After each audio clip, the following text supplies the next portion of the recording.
Hello, everyone. I'm Dr. Laura, and I'm delighted to be here for another session of Workplace Wisdom here in my office in Calgary on a snowy Wednesday afternoon. Although we have a lot of sun, which makes it more pleasant than it would be if it was gray and cloudy here. I hope you're doing well wherever you're at. I know times are tricky for people. Many people are struggling these days at the intersection of their work and life. And as an organizational psychologist, that becomes very clear to me in the people that I work with, the people that I hear from on my podcast, on my social media channels. And you, obviously, some of you will be listening to this for a reason. And Workplace Wisdom is a chance to answer real questions and talk about real issues that you might be dealing with in your life.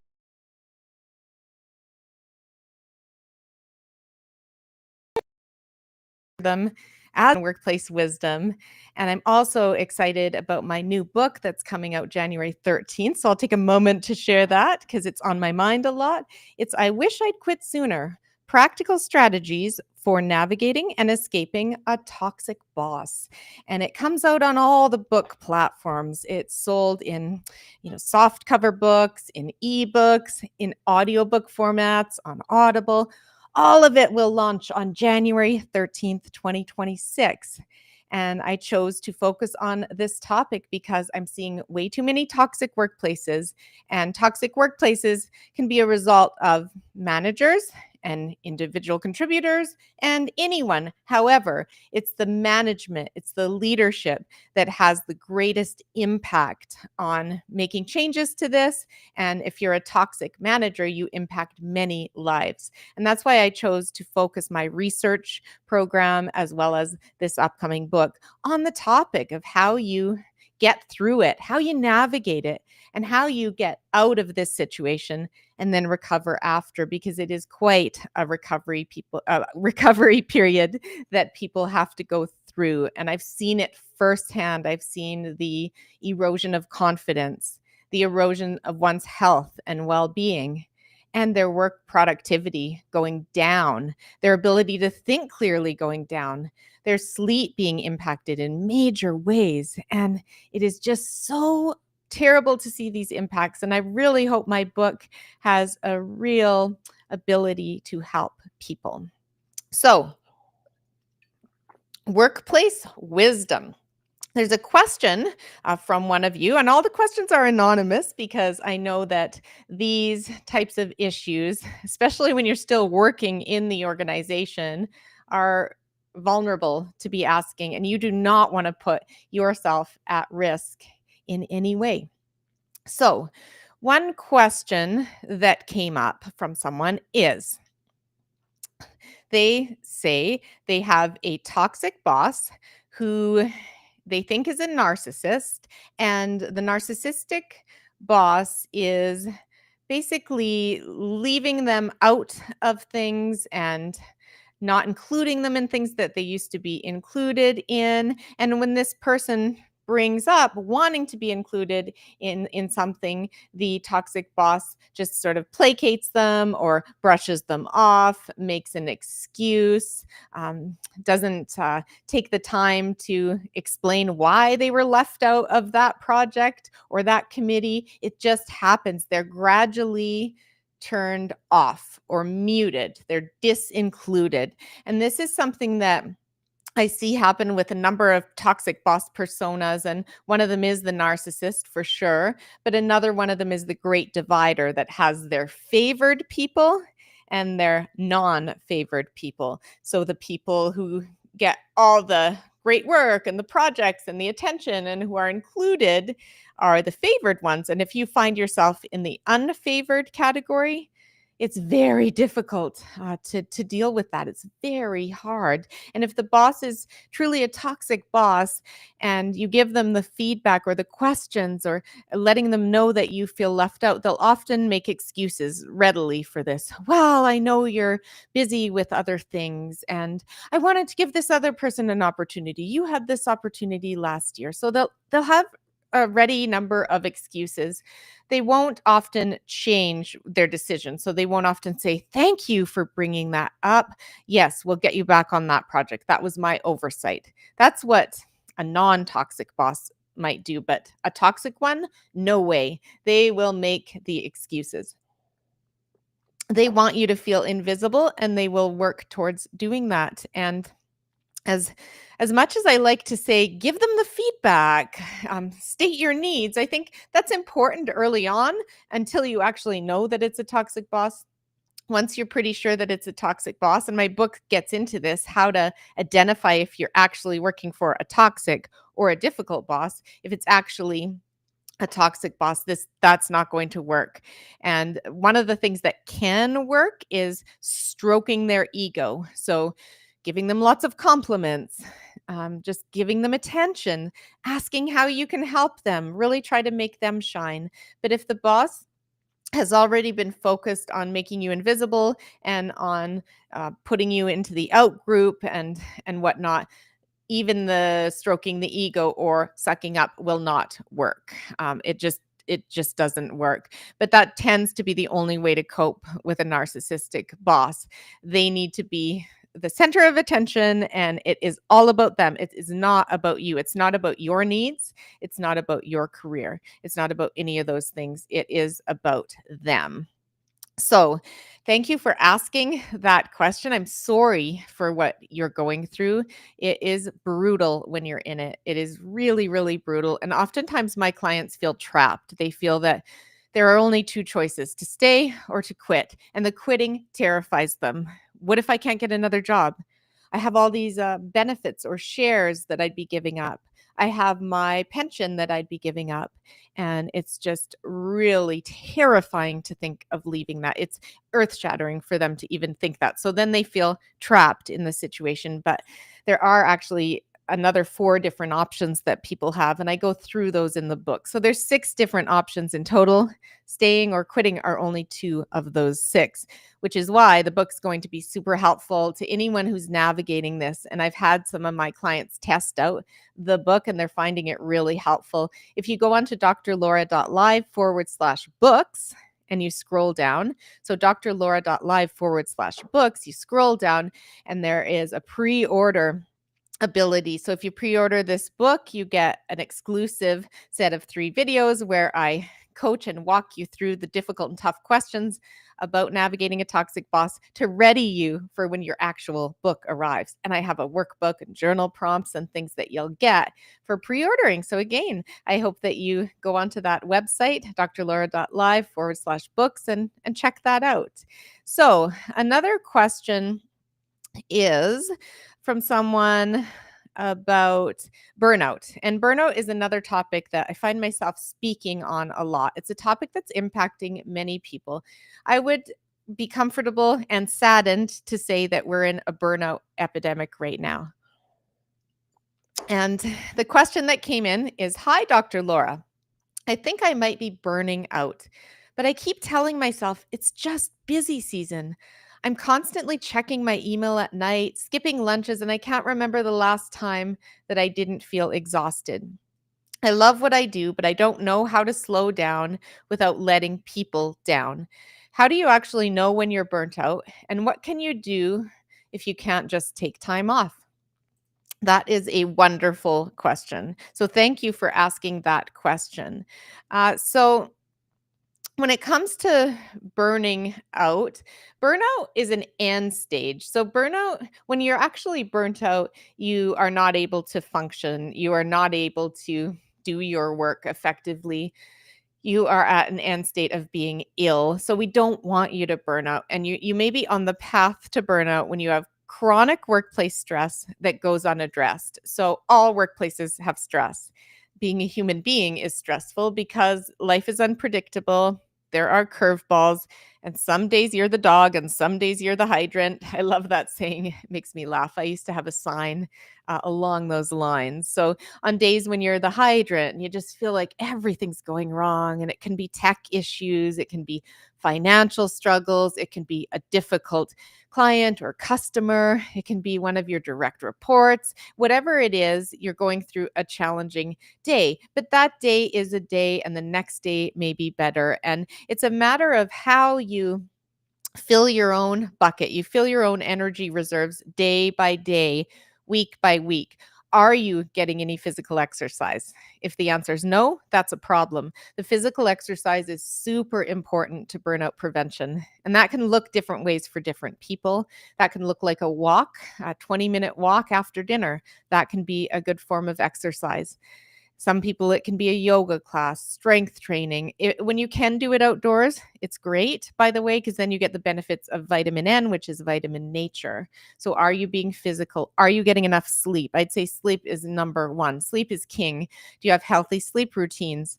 Are you getting off your devices well before bedtime? So, getting off your devices even a couple of hours before bedtime is very important. And what else is there? Are you socially connecting? Are you finding yourself making time for the people that fill your bucket, your friends, your family? Are you making the time for those connections? Because not having those connections can and does lead to the stress not being reduced. And it's connections that give us the positives, the things are going to get better. Today you were the hydrant, but tomorrow you're not going to be the hydrant. You're going to be the dog. So making time for social connections. And some people say, well, I'm an introvert. I really don't need that many social connections. And that's fine. I'm more looking at what types of social connections fill your bucket. Is it the one-on-one? Is it the deeper conversation? And is that happening in your life? Is it going to fun social events? Is that happening in your life? My phone. Are those things happening in your life? And if they're not, if you've stopped because work is too busy, that's not good. So it's also about the mindfulness side of things, the spiritual side of things. However, spirituality looks for you, taking the time to reflect on the bigger picture of your life, the purpose, the meaning, taking time to have gratitude for the things around you, taking time to understand your higher purpose and higher power, whatever that may look like, is important. Journaling can be very important, meditating, taking time to breathe deeply. Those things are very important. So, burnout. Basically, to answer your question, to know if you're burnt out, when you're actually burnt out, you feel very cynical. You feel negative about life and about work. It just feels cynical. And if this negativity isn't normally a part of you, you're not a cynical person, that can be a sign of burnout. Another sign, so there's three top signs. The second sign would be losing confidence in yourself. So feeling like maybe it's me, maybe I'm not good, maybe I'm not cut out for this, maybe I'm losing my mental capacity to do my job well. So that could be another sign of burnout. And the third, but actually the first, is utter exhaustion. You're just totally exhausted. You wake up exhausted in the morning, even after you slept. You're just feeling constantly exhausted and depleted. So think of it as a bucket, think of it as a cup, and filling that cup. If you're working through lunch, be careful. You want to take those breaks and you want to take vacation time. Vacation time is good. The world will go on if you take a vacation, and people should not skip vacations year over year, because vacations can get us away out of our heads, away from the work, to take a breather. If you're in a workplace that's chronically stressful and you are being mistreated, or it's unfair, or there's toxicity, that's a bigger question for you about whether it's worth staying in that workplace. And I help a lot of people navigate that and make the decision, okay, how can I get out of that? And what will I do next? And at my company, Canada Career Counseling, we help a lot of people navigate these scenarios. About, it's almost too good to leave, but too bad to stay. So, do I stay or do I go? And what am I meant to do? What's my purpose? What will give me fulfillment? So, a lot of our clients come in confused, uncertain, unsure, and we help to get them to clarity, confidence, and the courage to take the next steps in that career. So that's a bit more about what we do. So thank you for that question. I hope I answered it for you. And another question that came in that I do want to take a look at here, I'll just open this up here on my screen. Let's see. Career growth and feeling stuck. Okay. Hi, Dr. Laura. I've been in the same role for a couple of years now, and I feel like I've hit a wall. I've hinted to my manager that I want to grow, but nothing really came of it. I don't want to sound pushy or ungrateful, but I'm starting to feel invisible. How do I bring this up in a way that gets taken seriously without hurting my reputation? I love this question. Thank you. That's called a career conversation. And career conversations are not utilized enough in companies. In organizations, we often see annual performance reviews, which are done usually suboptimally, but that's a whole nother episode. When it comes to career conversations, it is about where are you headed in your career? And what would help you get to that next level in your career? And what are your career goals? What are your career ambitions? So it's apart from just focusing on the actual job you're in and the goals and the KPIs of that job, which are important and they're part of the annual performance development process typically. The career conversation is bigger picture. And I like to coach clients, our companies that we work with, on the importance of leaders being good at these conversations and employees being good at these conversations, knowing the questions to ask and not being afraid to ask them. So, when it comes to your question about this, so you said that you hinted to your manager that you want to grow. I wouldn't hint, I'd actually be forthright and clear with this. And it's a matter of saying to your manager, would we be able to have a conversation on my longer term career goals? Could we set aside maybe an hour, 45 minutes to talk this through together? I just have some things percolating and I'd love to bounce them off you and talk about my future opportunities and where I can grow. And the leader may not be used to being asked this, but it's totally your right to bring it up. And if they are, a decent boss, they will be open to this. If they're a toxic one, they may be, why are they asking? Why I feel threatened? What's this all about?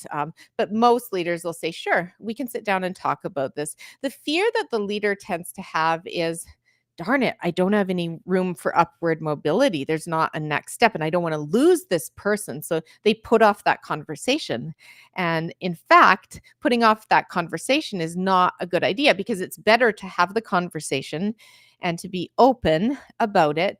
And then if you decide that there isn't the opportunity available, you can take steps to make your plan forward, but you have a healthy relationship with your leader, and it's usually not a total shock when you do end up leaving. So, but the question, I'm jumping the gun here because the question is about you having the conversation and sitting down, getting their attention, getting their time, and bringing it up in a way that you've prepared. So you've prepared some thoughts and questions. You've prepared some points that you want to talk about. And some of the points are, what do you feel like is a area of growth, and where do you need to develop, and what areas of the company or positions are of interest to you, and why are you interested in these things? And it might be lateral movement across to different positions, or it may be upward movement. You may be interested in management, but management is not for everyone. Management is hard and can be very draining if it's not the right fit. So we need to make sure that managing people is the right fit if that's what you're thinking about. So I encourage you to really think about what you want to be doing and why, and what skills you already have. And I think being ready to talk about those with your manager, the skills you have, the strengths that you bring to this current job, but the strengths you bring to the organization. So maybe in your current role, you're not using certain skills that you have. You develop them in college or university, or you develop them in past jobs, but you don't have them in action currently. And bringing that up, saying, I'm really good at project management. I haven't done it here, but I did that for 3 years before, and I really miss doing it, and I'm really good at it. And I'd love if there were opportunities to do more of that in this organization in the future. Right. So that would be an example of how you'd go about saying that. So it's about how your strengths and skills can help the organization going forward. And some leaders who are not great leaders get very territorial. So they'll say, "What? You're interested in going into something different than my area? That means I'll lose this talent." And they want to cage you in. So it's almost like a cage that they want to keep you in. And that is hoarding talent, we call it. And it's not a good strategy in an organization where talent is fluid. Talent needs to move within the organization because people grow, people change, people want to develop. And if we keep people stuck and they're not growing, that's not usually a good thing. So we got to be very careful and cautious of that. So if you are interested in growing, be prepared, do your homework, do your preparation, ask for that time and have that conversation, and ask your leader, are there opportunities like this? And if they say, yes, there could be, well, when might that be in the future? And what can I do now to get myself ready for that? And if they are quite elusive about it or they don't want to answer it, you could always say, well, maybe we could talk about this again in 6 months or in 3 months. Maybe we can revisit this once there's more information. Just, it's your right to ask questions about your career development in the organization. It's their right that they may not have what you want available. And in that case, it's a respectful parting of ways. At sooner or later, you're going to find that opportunity somewhere else, and you'll leave with grace and respect. And likewise, a leader who's worth their weight should appreciate and accept that people will come and people will go. And yes, losing talent is hard, but have they done everything in their power to allow you to feel heard and listened to, and allow the space for your own ambitions to come through, and answered the questions? And if there isn't the opportunity to grow in your career there, have they been honest about it so that you can make your decisions moving forward? And I see leaders ostrich on this all the time, where they don't want to hurt feelings and they don't want to mislead, so they just sugarcoat, candy coat, or avoid the topic. But people figure it out over time, but it's like ripping a Band-Aid off slowly. It's like, oh, I wish I had known that before, right? I would have appreciated the clarity, because now I've held on another 3 years and I haven't got promoted like I had hoped I would, or I haven't been moved to that special assignment. Someone else always gets moved and I don't. And I've hung on an extra 3 years of my career, and I wish I'd known sooner. So this is a reminder and a shout out for honesty. Honesty is kindness. Clarity is kindness. Although it may hurt the person at first, it's better to know, if I'm not seen as someone who will be moving up into leadership. And sometimes that's the case. Sometimes it's not a fit in that company at that time, in that role. It might be a fit later. But again, it's getting as much information as you can by having the career conversations. So that is enough workplace wisdom for today. Thank you for being here, or if you're listening to this after, I hope it was helpful in some way. I love helping people with their careers and with their situations that they're navigating at work, workplace stress, potential burnout, toxic bosses. I'm helping a lot of clients through that situation. Should I stay or should I go?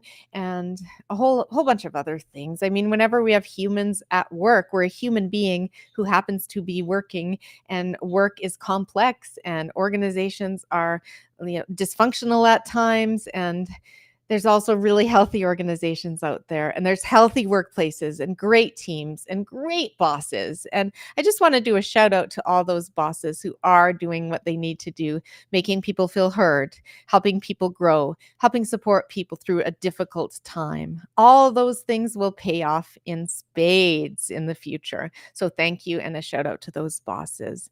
So without further ado, I am going to say goodbye from Workplace Wisdom with Dr. Laura.